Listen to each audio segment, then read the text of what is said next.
دھمکیاں مت بھیجا کرو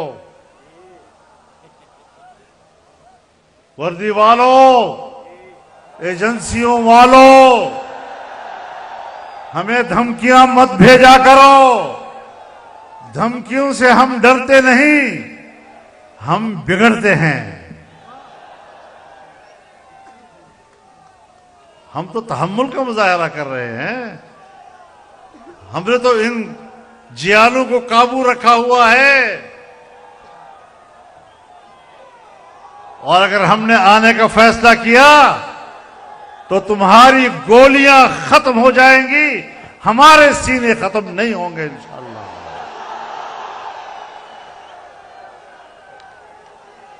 دھمکیاں نہ بھیجا کرو۔ شرافت سے رہو گے تو شرافت سے رہیں گے، بدماشی کرو گے تو ہم سے بڑا بدماش کوئی اور نہیں ہوگا۔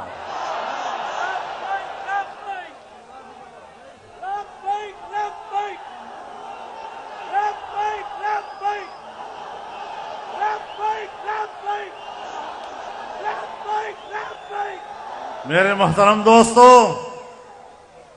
ابھی انہوں نے ایک اور چال چلی ہے، وہ بھی بتا دوں آپ کو۔ ہمارے ہی رنگ کے مولویوں کو اٹھا کر میڈیا پہ لا رہے ہیں۔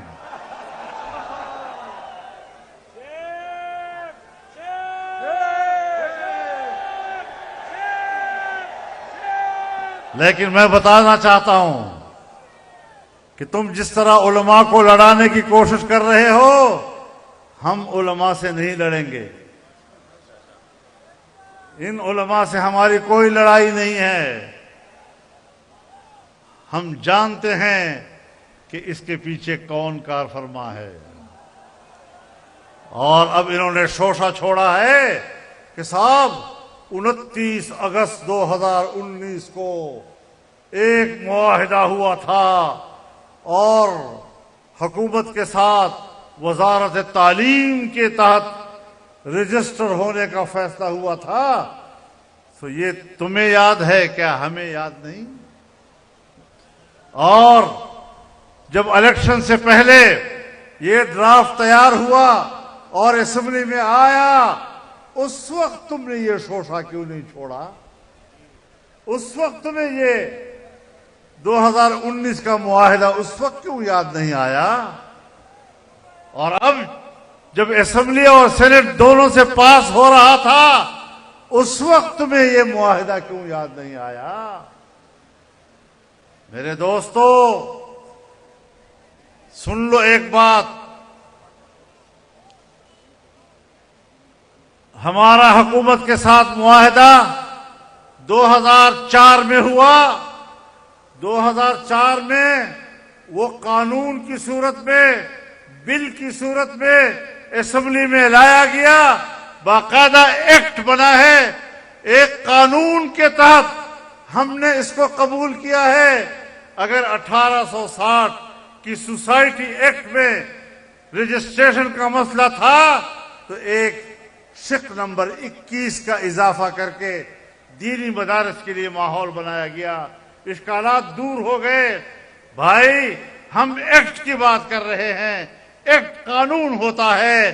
تم نے جو وزارت تعلیم کی بات کی تھی وہ تو محض معاہدہ تھا، اس کی تو کوئی قانونی حیثیت نہیں تھی، اور پھر اس کی خلاف ورزی ہوئی۔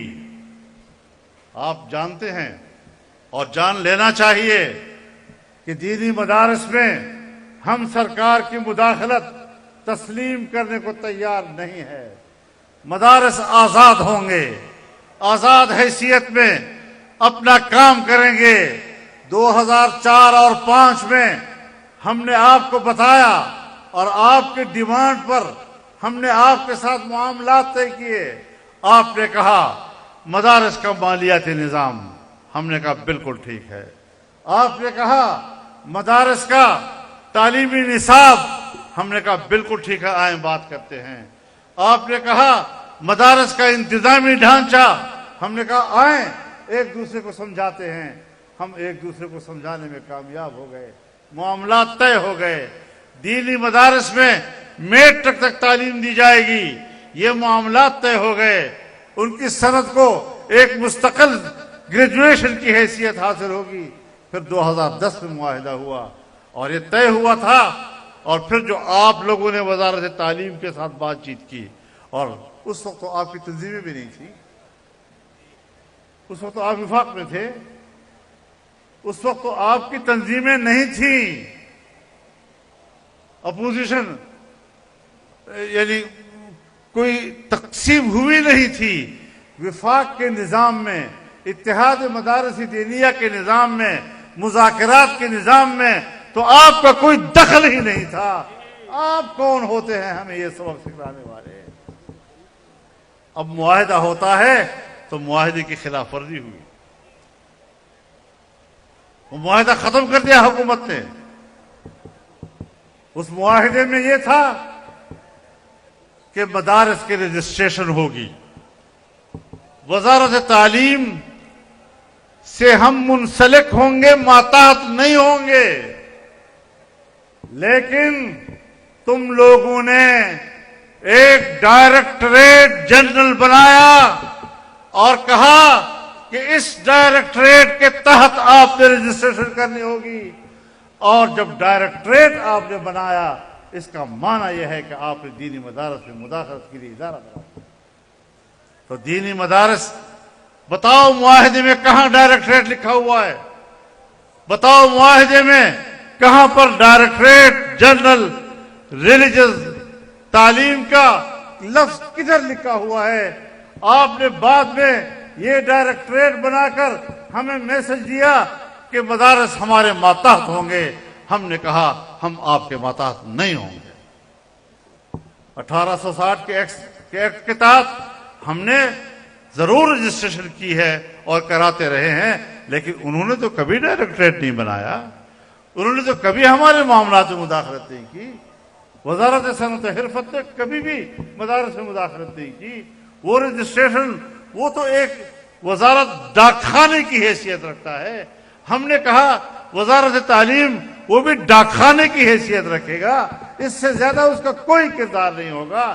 لیکن انہوں نے ڈائریکٹریٹ بنا کر براہ راست مدارس کو کنٹرول کرنے کا عملی اقدام کر کے معاہدے کے خلاف ورزی کی. اور پھر اس وقت وزیر تعلیم نے بیان دیا کہ دینی مدارس یہ ہمارے وزارت تعلیم کے ماتحت ہوں گے. تو تم نے معاہدہ توڑ دیا. ہمیں یہ شرط اس وقت بھی قبول نہیں تھی. اس کے بعد آپ نے کہا تھا کہ دینی مدارس کی جتنی رجسٹریشن ہوئی ہے اب وہ رجسٹریشن برقرار رہے گی اور نئی رجسٹریشن کے لیے ہم تعاون کریں گے. آپ بتائیں کہ 2019 کے اگست سے لے کر آج تک تم نے ایک رجسٹریشن بھی بحال کی ہے مدارس کی؟ ایک بھی بحال نہیں کی. نہ کوئی نئی رجسٹریشن کے لیے تعاون کیا جو معاہدے میں لکھا ہوا ہے.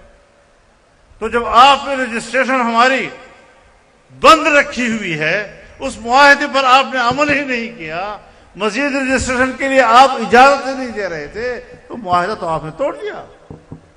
اس معاہدے میں آپ نے لکھا تھا کہ بینک اکاؤنٹس کھولے جائیں گے اور اس میں ہم تعاون کریں گے. آپ بتائیں ایک بینک اکاؤنٹ کھلا نہیں، اور ابھی حال ہی میں سنا ہے کہ ایک بینک نے 1000 اکاؤنٹ مدارس کے بند کر دیے ہیں. کس معاہدے کی بات کرتے ہو؟ جس معاہدے کو تم نے پھاڑا ہے، جس معاہدے کو تم نے اچھالا ہے، اس کا ذکر کرتے ہو. اور بمقابلہ قانون کے معاہدہ تو لفظی چیزیں ہوتی ہیں. ڈائریکٹریٹ تو ایک لفظی چیز ہے. میں بات کرتا ہوں ایکٹ کی اور قانون کی. میں قانون سے وابستہ ہو کر مدارس کو چلانا چاہتا ہوں، اور تم مجھے زبانی معاہدات یاد دلاتے ہو. ایسا بیوقوف آپ نے ہمیں سمجھا ہوا ہے. بیوروکریسی اور اسٹیبلشمنٹ کے ہاتھوں آپ جیسے حضرات بیوقوف بن سکتے ہیں. ہم بہت سیانے لوگ ہیں، ہمیں وہ بیوقوف نہیں بنا سکتے انشاءاللہ. اور اس معاہدے میں لکھا تھا کہ غیر ملکی طلباء ان کو 9 سال کا ویزا دیا جائے گا تاکہ غیر ملکی پاکستان کے مدارس میں پڑھ سکیں. ایک ویزا بتاؤ جو تم نے آج تک غیر ملکی لوگوں کو دیا ہو. معاہدے تو ان چیزوں پر مشتمل تھے.